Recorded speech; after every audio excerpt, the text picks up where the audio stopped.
Salut à tous, aujourd'hui dans cette vidéo un petit peu particulière, on va voir qu'il ne suffit pas de mettre sa casquette à l'envers pour avoir l'air jeune.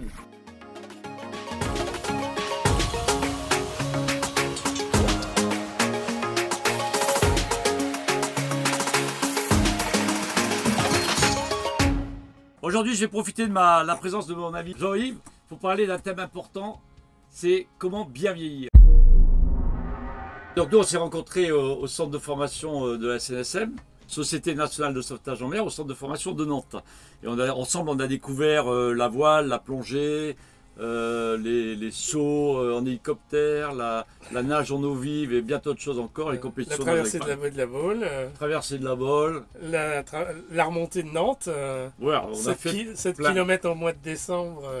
Oui, dans de l'eau à 4 degrés. Ouais. Enfin, c'était extraordinaire.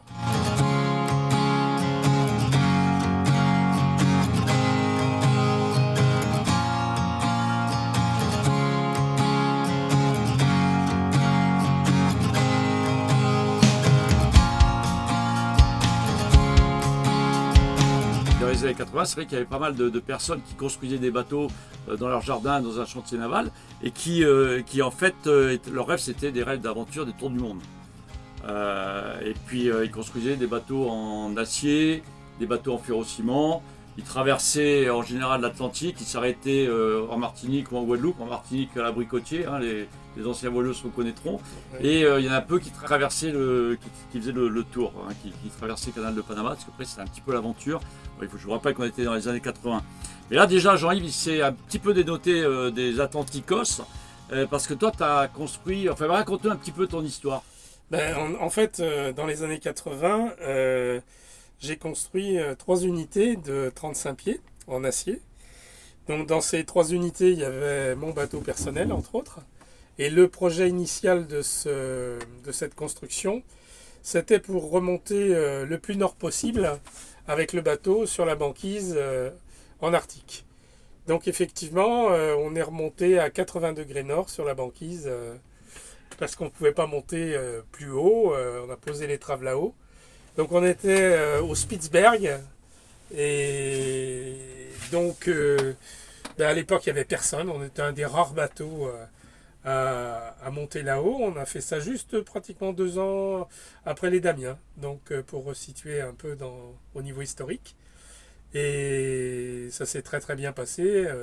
C'était à l'époque on n'avait pas de GPS, donc on naviguait à l'ancienne. Donc c'était compas, loca poisson, estime, donc vraiment basique quoi. Bon, c'est arrivé de naviguer pendant 11 jours dans la brume et bon, d'avoir quand même un décalage au niveau de l'estime, mais bon, c'était un choix délibéré, on était jeunes, on y croyait quoi. Ouais, c'était quand même déjà un peu particulier quoi. Tous les autres étaient en Martinique à l'Abricotier, toi tu étais dans le nord. C'est ça, ouais. Mais en fait le but c'était d'aller en priorité vers ce qui était le plus difficile au départ. Oui. Parce que une fois que tu as fait le plus difficile, le reste c'est de la rigolade. Ça c'était que le début de l'aventure. En fait, moi j'ai fait après énormément de convoyages à travers l'Atlantique.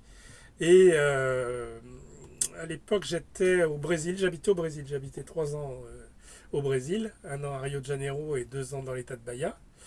Et à ce moment-là, il y a eu l'annonce de Philippe Gentot qui décidait de créer une nouvelle course en solitaire, sans escale.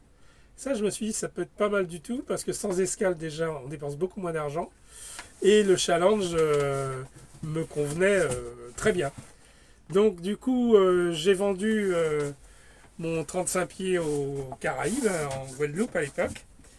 Et avec la vente de ce bateau-là, j'ai acheté l'aluminium pour faire le bateau dans un chantier qui s'appelait Alumarine, qui était dirigé par un de mes amis, Yannick Hérissé, à l'époque. Et Yannick m'avait dit, bah écoute, on s'était retrouvé en Martinique, il me dit, tu vas pas monter une structure particulière pour faire ton bateau, tu vas le faire dans le chantier. Donc on a trouvé un accord et on a réussi à faire ce 60 pieds qui était prévu pour la première édition du Vendée Globe. Mais faute d'argent et de partenaires financiers, je n'ai pu partir que la 2e édition en 92. Oui, donc je vous conseille d'aller voir, c'est un petit peu le bonus de cette vidéo, un lien sur l'aventure de Jean-Yves au Vendée Globe 92-93. Vraiment, ne loupez pas, c'est une vidéo culte en fait, puisque ça aussi montre ce qu'était le Vendée Globe. Donc à l'époque, les bateaux étaient complètement différents des unités qu'on a aujourd'hui. Les bateaux sont beaucoup plus légers, ils ont des quilles pivotantes, ils ont des foils, à part quelques-uns qui sont des anciens qui pensent que c'est un très bon choix de rester dans des configurations traditionnelles. Je pense à Jean Le Cam qui fait partie de ma génération en fait. Hein. Ouais. Et donc je trouve que c'est un choix très intéressant et il l'a déjà prouvé lors de la dernière édition du Vendée Globe.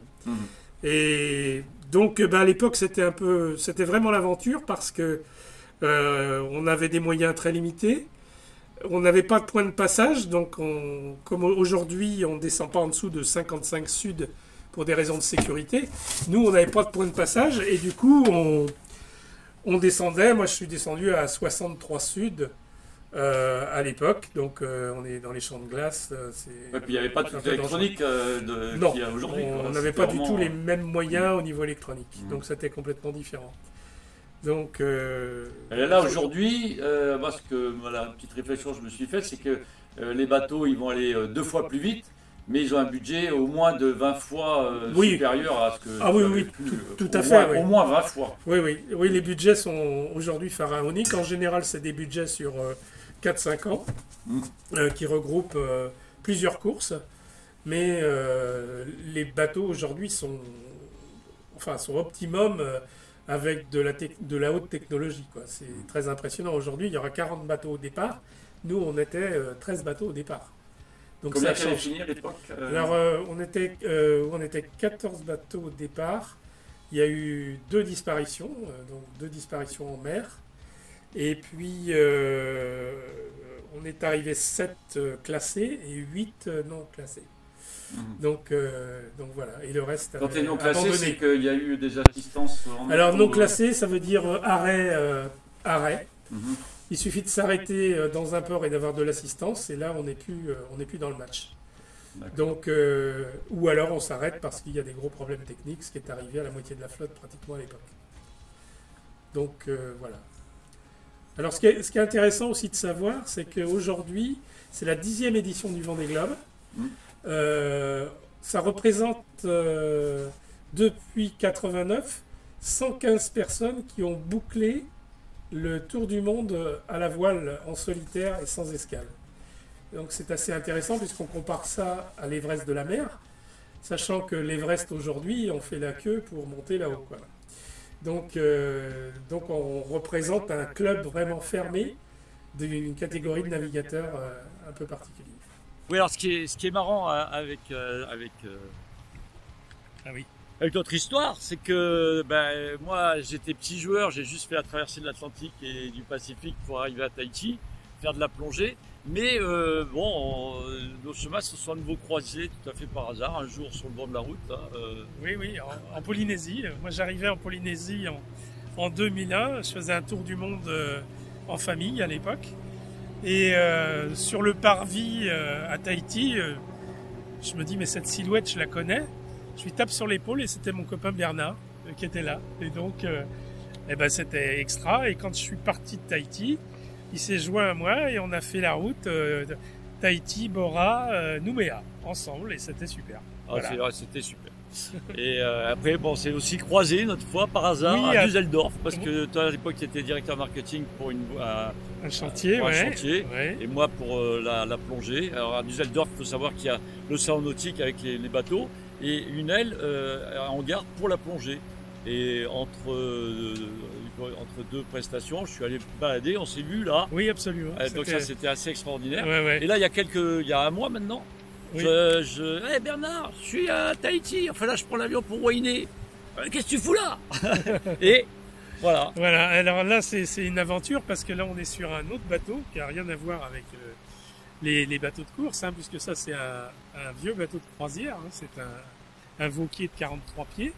Et là on est plus en mode convoyage qu'autre chose, puisque l'idée c'est On a préparé le bateau pour pouvoir partir au Gambier dans un premier temps et rejoindre Puerto Montt au Chili en vue de faire les canaux de Patagonie. Et là, Donc voilà, donc ça c'est très intéressant. Et les histoires et les aventures, c'est toujours l'histoire de copains souvent.